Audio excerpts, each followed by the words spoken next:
Before every episode of Family Guy, the baby sings two small words to close the opening song. A huge number of people have been hearing those two words wrong for more than 20 years. They got it so wrong, in such large numbers, that the man who created the show recorded the line again to fix what everyone kept mishearing. That mishearing is only the start. The show people are certain they remember, the one watched 1,000 times, hides voices that changed in secret, a death that lasted a fraction of what everyone recalls.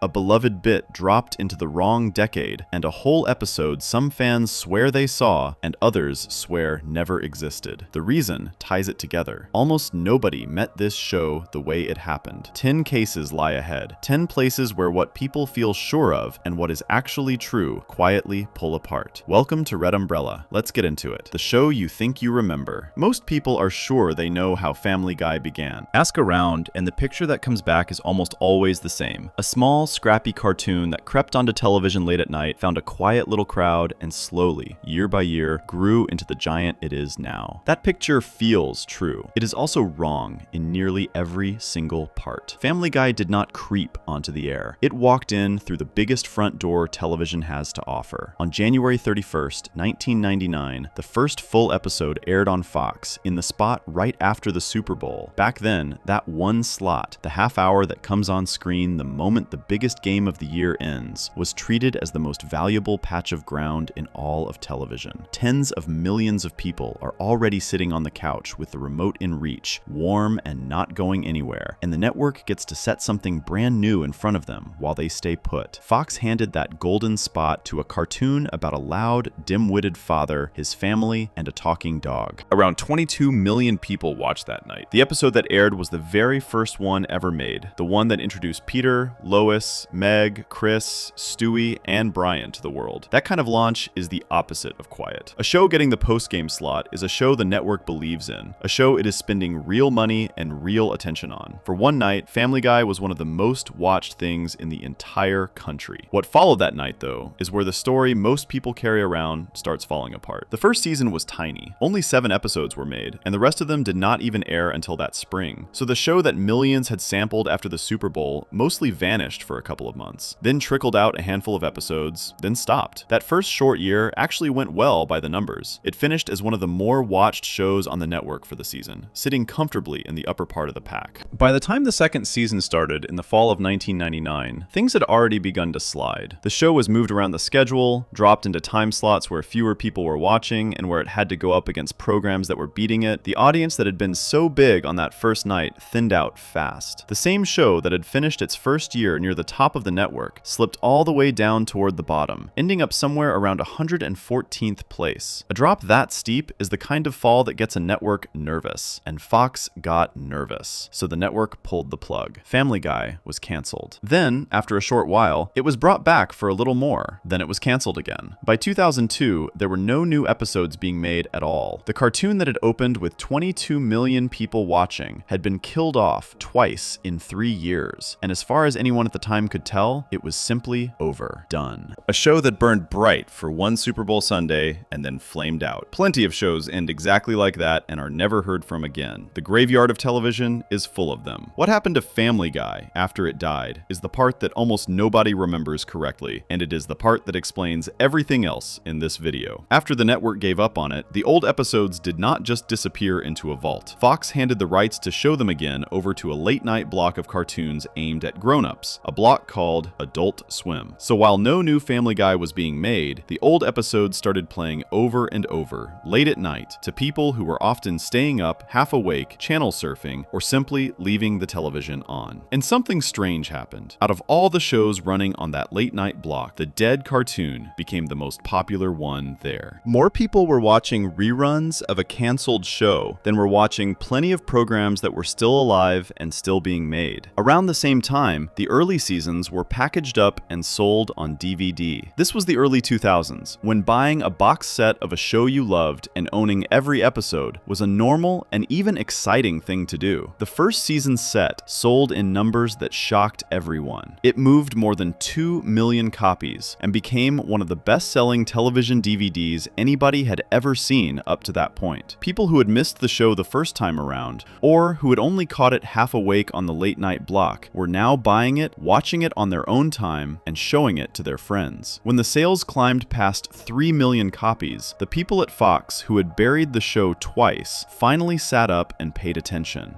3 years after the last new episode, the math had become impossible to ignore. A show the network had thrown away was outselling and outrunning things the network was still pouring money into. So Fox did something almost no network had ever done before. It brought a canceled cartoon back from the dead, not because of how it had done when it first aired, but because of how many people were watching the reruns and buying the discs. New episodes were ordered. The show that had been declared finished in 2002 returned with fresh episodes in 2005. Family Guy became the first show in television history to be saved and brought back to life mainly on the strength of its DVD sales. That is a genuine first. Other shows have been revived before, but never quite like this. Never because a dead show kept selling and kept drawing a crowd long after the network had given up on it. The episode chosen to bring the show back leaned right into the joke of its own near death. In a flashback set in 2002, Peter lists off a string of other Fox shows that would all have to fail and get canceled before Family Guy could ever come back. It was the writers winking at their own funeral, fully aware that the only reason they were back on the air was a strange second life that almost nothing else had ever pulled off. The new episodes landed in a much better spot on the schedule, on Sunday nights alongside the network's other big cartoons, and this time, the show stuck. It has been on the air ever since. So here is the part that matters, and the reason this whole story belongs at the start of everything else. The Family Guy that most people carry around in their heads was never watched the way it actually happened. The huge launch, the quick collapse, the 2 cancellations, the long quiet stretch where the show was simply gone, the slow resurrection through late-night reruns and stacks of DVDs. Hardly anyone lived through that in order week by week the way it really unfolded. Most people met this show out of sequence. They caught a rerun at 1 in the morning, they borrowed a friend's DVD set and watched 20 episodes in a weekend, they saw a clip of Peter fighting a chicken passed around online years after it first aired. Younger fans found it through short videos on their phones, with no sense of when any of it was made or in what order. When a person meets a show that way, in scattered pieces with no map and no calendar, their memory of it gets built out of those scattered pieces. The brain does what brains always do. It fills in the gaps. It smooths over the missing parts and quietly invents a tidy version of events that feels solid and complete, even though it was stitched together from fragments that arrived in the wrong order. That tidy, invented version is what people are remembering when they swear they know how Family Guy began,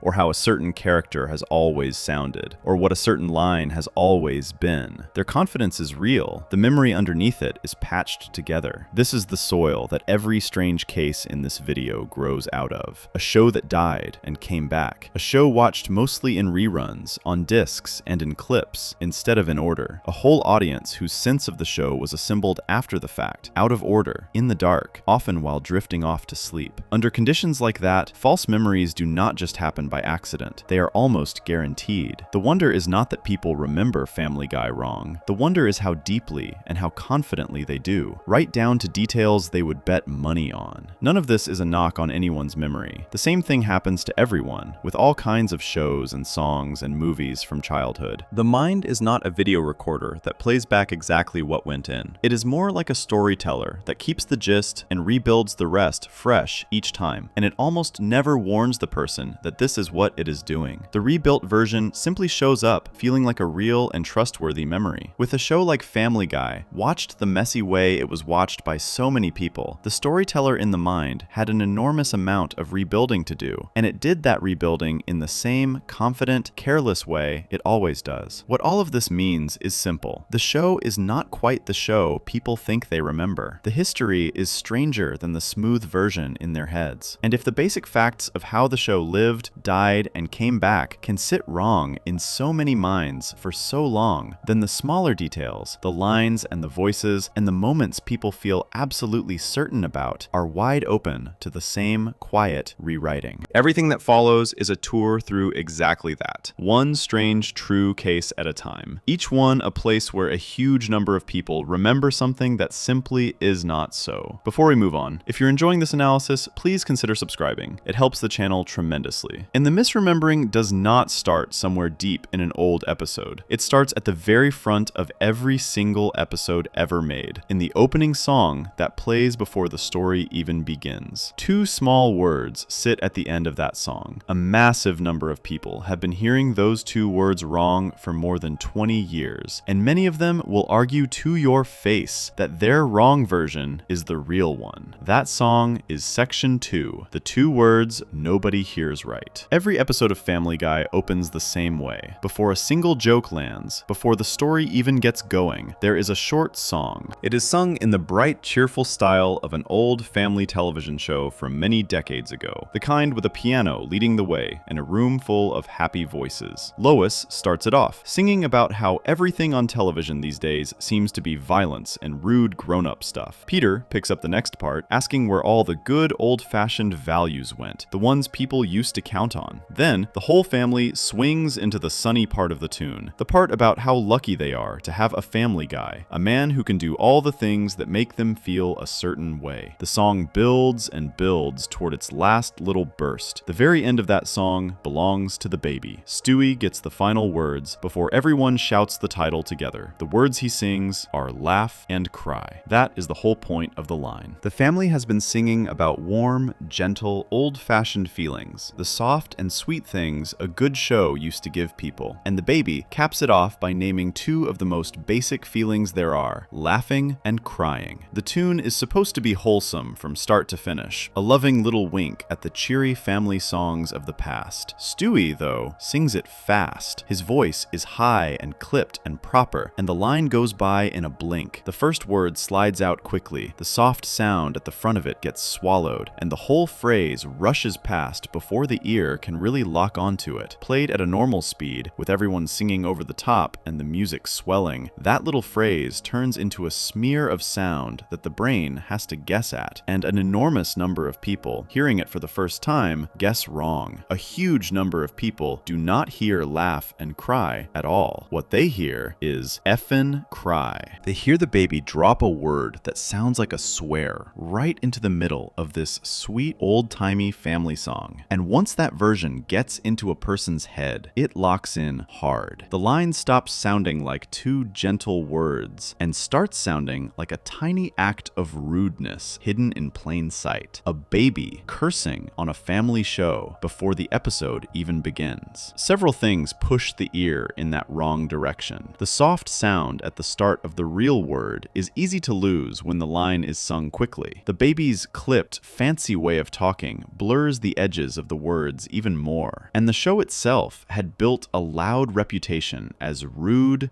daring, and willing to sneak in things it probably should not. So a hidden swear in the theme song did not feel like a stretch to people. It felt completely on brand. The mind heard something fuzzy, reached for the version that matched what it already believed about the show, and grabbed the swear. From that moment on, that was simply what the song said, as far as that person was concerned. Seth MacFarlane noticed, "This is the part that lifts the whole thing out of the world of ordinary mix-ups and turns it into something solid and provable." The man who created the show, who wrote the song, who voices the baby singing the line, knew that a wave of people were hearing his sweet little phrase as a curse, and it bothered him enough to act on it. During the show's third season, the line was recorded again. MacFarlane went back and sang Stewie's part a second time, on purpose, working to make the soft sound at the front of the word stronger and clearer so that more people would catch laugh and cry the way it was always meant to be heard. The whole goal was to fight the mishearing, to push that swallowed sound forward so the swear version would stop taking over. A creator does not usually go back and re-sing a single tiny piece of a theme song over a mix-up, unless that mix-up has spread far and wide. The re-recording itself is the proof of how big this had become. When the show was brought back from cancellation, the story took a turn that almost nobody knows about. The clearer version, the one made to fix the problem, was set aside. The original recording, the very one that started all the confusion in the first place, was put back into the opening, and it has stayed there ever since. So the version playing in front of episodes for most of the show's long life is the same fuzzy, easy to mishear recording that launched the swear rumor to begin with. The fix existed for a stretch, then quietly vanished, and the show went right back to the recording that fools the ear. Years into the show's run, the writers stopped fighting the mix-up and started joking about it instead. In an episode called Friends of Peter G, a very drunk Peter waves Stewie off and asks aloud whether there is even any real difference between the two versions of the line,